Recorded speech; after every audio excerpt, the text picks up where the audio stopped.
Take a person, anyone, better yet, someone who seems to have it all, the brightest, most accomplished of people, a kind soul who is strong spiritually, who seems to be perfect in every way. Return them to their infancy. Bring them up in an environment of extreme physical and emotional abuse. Give them cruel, non-loving, and non-supportive parents. Have them grow up in one of the most violent inner cities in the world. Educate them in schools in which nearly none of the students are able to function at normal academic levels. Give them constant access to some of the world's most addictive chemicals and a culture based around this. Make sure they are without positive influences in their lives. I can assure you, this is a recipe for a monster, and our kind, intelligent, accomplished soul will become quite the opposite. Their upbringing guarantees it. Some will identify individuals who have come from such an environment and done well. I have never heard of someone rising up from such an environment. Those who rise up through a similar environment do so only with at least one loving, supportive parent and mentors who were exceptional in support, wisdom, and know-how. The opposite of our kind soul is true as well. Take the worst of criminals, the most heartless, hating individuals, and change their upbringing. Give them loving, supportive parents, a system or community that cares about them, a good solid education, talented tutors, and accomplished mentors. Teachers who truly care about them and do all they can do for their development.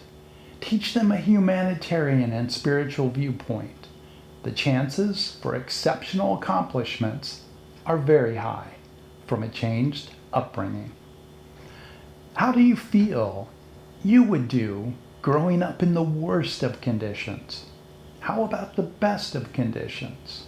Most of us believe we wouldn't become an absolute monster, or given the opposite, that we would not have been able to achieve in the grandest of ways.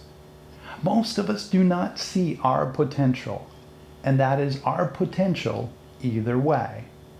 We all have the potential to be monsters, and all have the potential to accomplish on the highest levels and to contribute significantly to humanity. We as a society have failed the individuals who grew up in the horrific or lacking the loving environment I described. People talk about an inherent evil in a person, but easily dismiss the role a horrific upbringing has on an individual, as if the failed upbringing I described above isn't enough.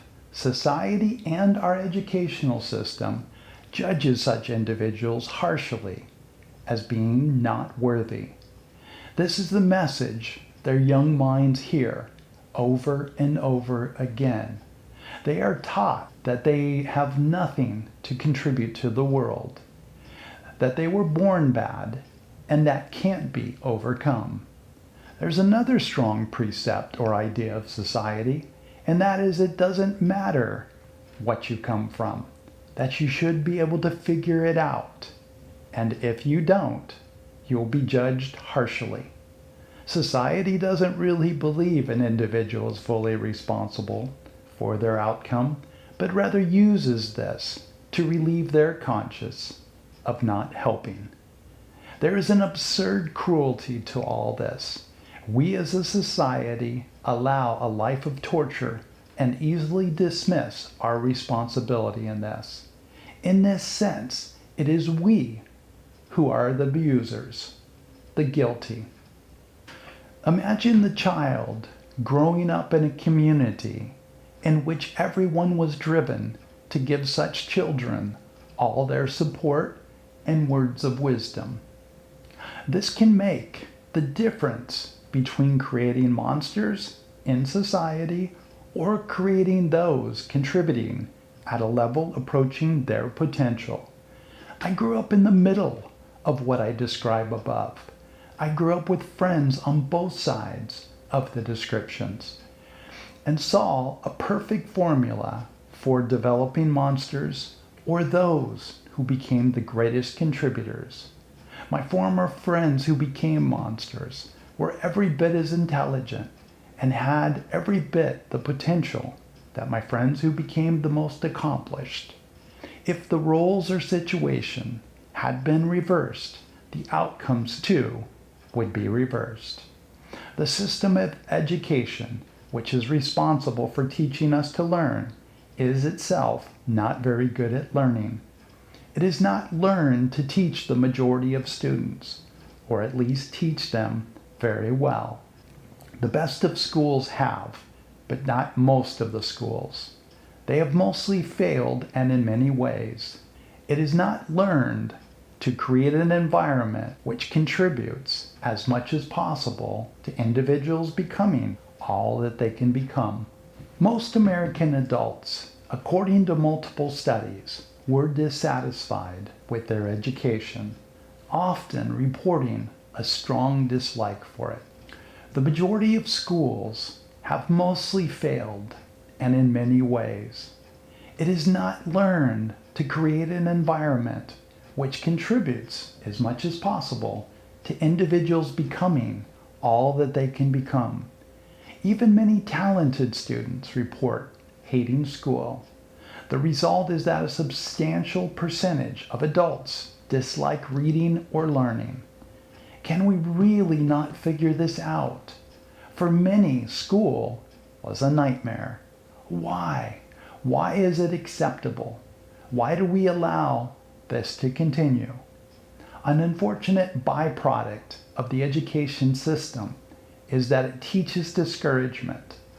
It often convinces individuals that they are not good at learning. This is something many individuals carry through their lives and thus resist any further non-forced learning, often even refusing to ever pick up a book. I ask you, how does our system create bad students? Place your comments below. Please support the channel by letting others know, subscribing and liking. YouTube sends this on to others based on this. Thank you so much for watching, and see you in the next video.